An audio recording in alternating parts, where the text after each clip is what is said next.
Hello বন্ধুরা, কেমন আছো সবাই? আরেকটি নতুন ব্লগে সকলকে স্বাগত জানাই। আজ বাণীপুর চতুরাশ্রমে সৃজকের সামার ক্যাম্প ছিল। এখানে আর্ট ও ক্রাফট এবং নানান ধরনের হাতের কাজ শেখানো হবে। তাই আমরা তিনজনে সকাল সকাল বেরিয়ে পড়লাম টোটোয় করে চতুরাশ্রমের দিকে। অভিজিৎ স্যারকে ধন্যবাদ জানাই সৃজককে এই সুযোগটা করে দেবার জন্য। গিয়ে দেখি রেজিস্ট্রেশনের কাজ চলছে।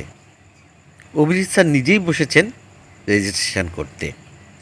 এর মধ্যেই দেখা পেয়ে গেলাম 24 নম্বর ওয়ার্ডের কাউন্সিলর মাননীয় শ্রী আশিস নট্টের, যিনি এই চতুরাশ্রমের সাথে প্রথম থেকেই ওতপ্রোতভাবে জড়িত। তার মুখ থেকেই শুনে নেব এই উদ্যোগের বিষয়ে তিনি কি বলছেন। আমরা এই চতুরাশ্রমটা একটা সাংস্কৃতিক প্রতিষ্ঠান এবং আমরা আশ্রম ভিত্তিক যে ধরনের কাজবাজ করা যায় সেরকম চিন্তাভাবনা নিয়ে আমাদের এই নামকরণ আমরা করেছি। এখানে সব জায়গা, শুধুমাত্র হাবড়া অশোকনগর নয়, সব শিল্পীরা, সাহিত্যিকরা যাতে এখানে তাদের আস্তানা হয়, তাদের যাতে সাবলীলভাবে তারা এখানে তারা আড্ডা মারতে পারে, তাদের কার্যকলাপ করতে পারে, সেরকম উদ্দেশ্য নিয়েই আমাদের এটা তৈরি করা। কারণ তাদেরও একটা স্বাধীন জায়গা দরকার, তারাও তাদের চর্চা করবার একটা জায়গা দরকার। এবং আমরা এইটাকে আমরা এমনভাবে নিতে চাই যে আমরা স্কুল থেকে, একদম স্কুল পর্যায় থেকে আমরা প্রত্যেক স্কুলে গিয়ে আমরা ছেলে মেয়েদের নাচ, গান, নাটক, আবৃত্তি, এই ধরনের বিভিন্ন কালচারাল অনুষ্ঠান আমরা কালচারালভাবে তাদের তৈরি করতে চাই। সবসময় সব বাচ্চারা বাড়িতে হয়তো তারা বাবা মায়েরা গার্জিয়ানরা পেরে ওঠে না, কিন্তু আমরা তার জন্য স্কুলে আমরা করতে চাই। এবং কর্মসংস্থানের মাধ্যমেও আমাদের একটা ভূমিকা রয়েছে। আমরা একটা কর্মসংস্থানের চিন্তাভাবনা নিয়েও আমরা চলছি।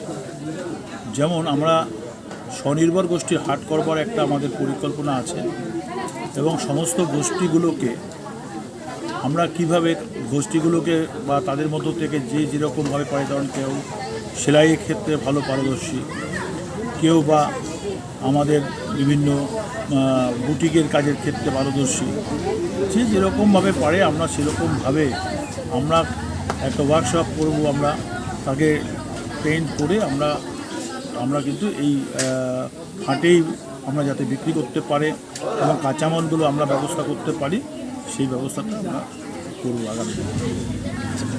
এই চতুরাশ্রম হয়েছে কত বছর হলো? চতুরাশ্রমটা হয়েছে 2.5 বছর হচ্ছে।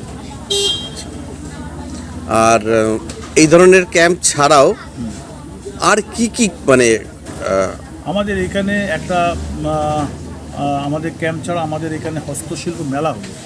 আমরা সেটা কখন হয়? এই বছরের 1 মার্চ, 2 মার্চ এবং 3 মার্চ অনুষ্ঠিত হয়েছে, এবং সেখানে বহু হস্তশিল্পীর লোকরা এখানে এসেছে এবং বিভিন্ন প্রতিযোগিতা হয়েছে, যেমন গান, নাচ এবং আবৃত্তি প্রতিযোগিতা, এবং বিভিন্ন শিল্পীরা তাদের এসে গান করেছেন, নাটক করেছে। এছাড়াও আমাদের একটা আর্ট গ্যালারি হয়েছে। প্রায় 800 জন স্টুডেন্ট বা ছাত্রছাত্রীরা আজকে ওইখানে কিন্তু আমাদের এখানে আর্ট গ্যালারিতে আমাদের ছবি তারা দিয়েছে, প্রদর্শনী আমরা প্রদর্শন করে রেখেছি, প্রদর্শনী হয়েছে, এবং বহু লোক তারা এখানে এসেছে, তারা এই প্রদর্শনী দেখেছে, এবং আগামী দিনে যাতে আরও বড় করে আমরা সেটা করতে পারি, সেটাও আমরা কিন্তু এটা চিন্তাভাবনা রয়েছে। ইতিমধ্যেই ক্যাম্প শুরু হয়ে গিয়েছে। প্রচুর ছাত্রছাত্রী এই ক্যাম্পে অংশগ্রহণ করতে এসেছেন নানান জায়গা থেকে। এবার একটু ভিতরটায় ঢুকে ঘুরে দেখে নেব ভিতরে কি হচ্ছে।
এরই মাঝে পেয়ে গেলাম আরেকজন উদ্যোক্তাকে, শ্রীমতী পলি মজুমদার।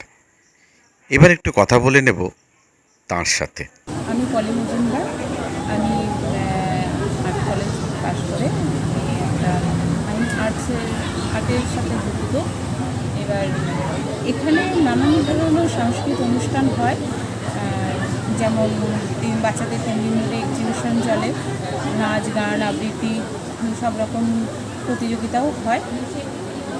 তো আমার অনেক স্টুডেন্ট, 100-র উপরেই স্টুডেন্ট এখানে অনুষ্ঠানে যোগদান করে। তো আমি নানা রকম প্রোগ্রামের সাথে যুক্ত থাকি, যেমন আমার কিছু নেপালে আর্ট এক্সিবিশন হচ্ছে, আর্ট এক্সিবিশনে সেখানে আমার স্টুডেন্টও পার্টিসিপেট করছে। তো আমি 30 বছর এই লাইনেই আছি, আর্টের জগতেই আছি 30 বছর। এই চতুরাশ্রমের সঙ্গে আপনি কীভাবে জড়িত? চতুরাশ্রমে আমাদের একটা গ্রুপ আছে। এই গ্রুপে আমরা সবাই আর্টিস্ট। এখানে নানান ধরনের ক্রাফটের কাজ বলো, নানান রকম অনুষ্ঠান বলো, সাংস্কৃতিক অনুষ্ঠান, সেই অনুষ্ঠানে আমরা করে থাকি। ছোটো ছোটো বাচ্চাদের নিয়ে তাদের উৎসাহ দিয়ে থাকি, তারা যাতে পরবর্তীকালে সেই একটা ওরা এখানকার যে জগৎটা, এখান থেকে বেরিয়ে আরেকটা জগতে তারা নতুন কিছু করে শিখুক বা শেখাক তারা বড় হয়ে। এটাই আপনি মূলত কি শেখান? আমি ড্রয়িং শেখাই, ক্রাফটের কাজ শেখাই, water colour, acrylic, oil, soft pastel সব রকমই শেখাই। আচ্ছা, এই চতুরাশ্রমে কি আপনি শেখান না শুধু আপনার স্টুডেন্টরা এখানে পার্টিসিপেট করে? না, এখানে শেখানোও হয়, পার্টিসিপেটও করে। আরও অন্যান্য জায়গায় কম্পিটিশনগুলোতে বাচ্চারা যাতে অ্যাটেন্ড করতে পারে, সেইখানেও তাদেরকে বলা হয় যাতে ওরা ওই কম্পিটিশনে অংশগ্রহণ করবে। আর চতুরাশ্রমের সঙ্গে আপনি কতদিন জড়িত? এখানে তো 3 বছর হলো এই চতুরাশ্রমটা হয়েছে, স্থাপিত হয়েছে। তো 3 বছরই আছি। আচ্ছা, আপনাদের এই চতুরাশ্রমের পরবর্তী উদ্যোগ কি, সেটা কি কিছু জানেন? হ্যাঁ, পরবর্তী উদ্যোগ তো অবশ্যই আছে। একটা বুটিক খোলার, চতুরাশ্রম নামে একটা বুটিক খোলা হবে। তো আমরা চেষ্টা করছি যে আমরা ছোটদের হোক, যারা একটু বড় কলেজে বুটিকটা কি আপনাদের কাজ না স্টুডেন্টদের শিখিয়ে? স্টুডেন্টদের শেখাতে তো অবশ্যই হবে, আর আমাদেরও কাজ তো থাকবেই। ধন্যবাদ আপনাকে।